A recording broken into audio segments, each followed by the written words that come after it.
So Arsenal won, Slavia Prague won. And did we get what we deserved tonight, Kenny? Because I'm fuming. Like, I'm not even fuming, actually. That's a lie. I'm disappointed more than angry. You're a dad. I'm a dad. You know, when you say to your kids, I'm not even angry. I'm just disappointed. You know, that cuts deep, isn't it? What did you make of that performance tonight? Well, share your sentiments. And your question is, do we deserve what we got? Yes. Because you can't create that level of chances and that amount.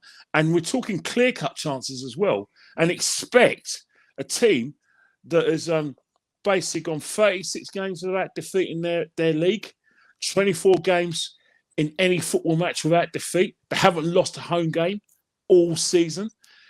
You know, as much as they haven't got the big names, you also got internationals. It doesn't matter. You can't play Russian roulette with your chances in Europe. It just doesn't matter whether it's Roma, Ajax, Villarreal, or any big team, Internazionale or Milan. You can't do that. We're not talking about half chances. We're talking clear-cut chances that we miss. But the biggest crime was the first 30 minutes, the lack of tempo. Lack of pressing. You know what I mean? Kenny, how many times have we seen us put in poor performance after poor performance, and then the manager come out like he did at the weekend against Liverpool, which is our worst performance of the season, Liverpool. We both said that. It was just disgraceful.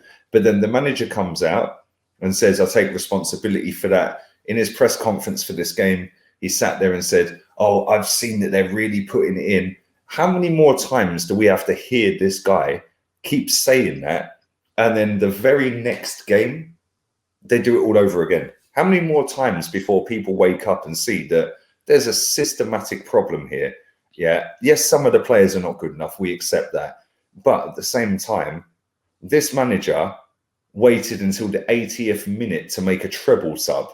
To have a go at Slavia Prague at home. I just said on my fan cam, last time we played this lot, 16-year-old Cesc Fabregas scored against them and we beat him 7-0. Yeah. Fast forward all these years later, that's how far we've fallen, Kenny. How many more months or games do we just write off? Well, the problem is that the manager's always saying, "I'll take responsibility about that." We know it's your fault. We're not idiots.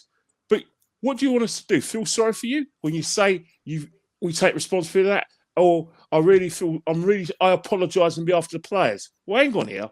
When are you going to take the can for these bad performances? When are you? Because let's face it, if you watch us play and you watch the first 30 minutes, everyone was just doing their own thing. Willian, rather than pressing with Xhaka, was telling Xhaka and another player to do it. Willian was making runs, and no one was following his runs. People will be putting crosses in the box, but Lacazette is playing, in a number 10 role. He's playing beyond. He's been playing beyond the forwards. When the balls are being whipped in, he's too far back. He's playing beyond the forwards, but he's the forward. So he's playing a false number 9 without everything. It's like this manager has not developed a clear style of play, which basically benefits and can be understood by the players you have at the disposal. Whatever he wants to do has to evolve when he gets better players. But for right now, it's about right now. Football's about the results right now. Develop a style for right now, like Tuchel's done at Chelsea and like Moyes is doing at West Ham. Keep it bloody simple, because if you don't keep it simple, you're going to get the results. You're going to get the day. But even so, it took for Saka to finally wake up in the 30th minute, and then we started creating chances. He's got to put that away.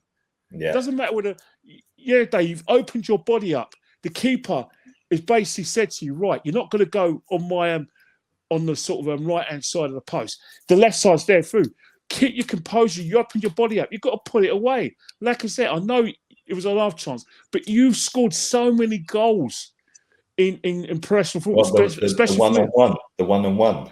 No, I'm not talking the one-on-one. I'm talking about the firk half when he's hit over the bar. Okay, yeah. I'm talking, and then you've got the cross, where a great cross, Holding tries to, track the ball, and then you got the header where it goes over the bar. And in the second half, when we were finally doing what we were doing, putting pressure on the Czech defence, Lacazette robs the player. He's done everything right.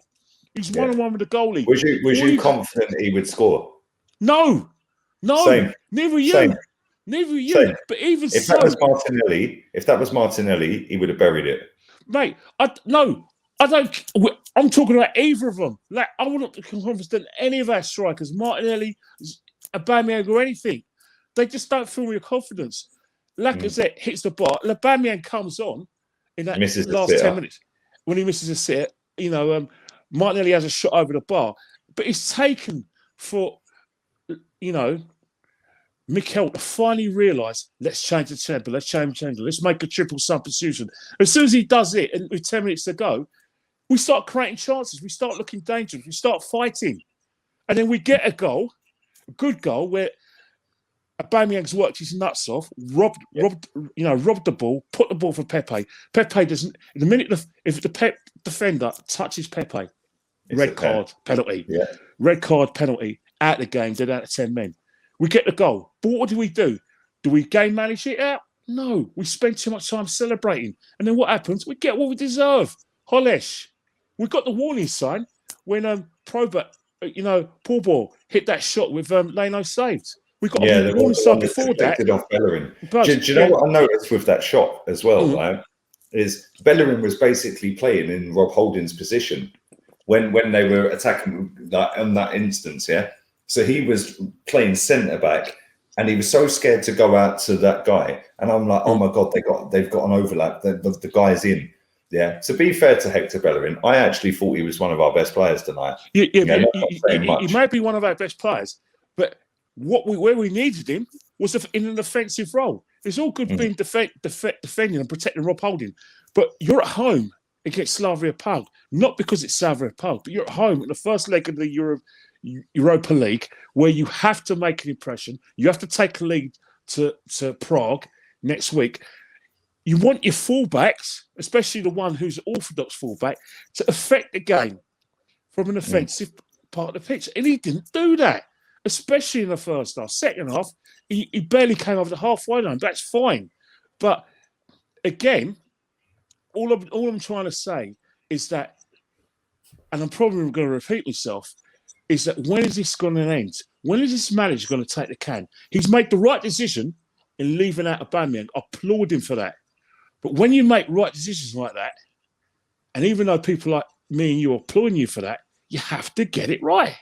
Yeah. Now, otherwise, Aubameyang has been playing poorly. And I'm being nice when I say poorly. He doesn't get high marks whenever I do the play ratings. Maybe when other people do the play ratings, he gets high marks. But unless you have something to back it up, decent results, then your decision in the North London derby is going to bite you up the arse. You need to get results fast, because I'll tell you one thing right now. The players, when Unai Emery left that Mesut, he was out of a job because results are going against him. Yeah. Let's remember what these players are, right? They are multi-million-pound assets, not very good ones, but they're more value to the club than a novice manager with horrendous results. And not only has this novice manager got horrendous results in the league, he's still, to this day, since he got the job last December, has still tried to experiment with formations, and he hasn't got the first base of management.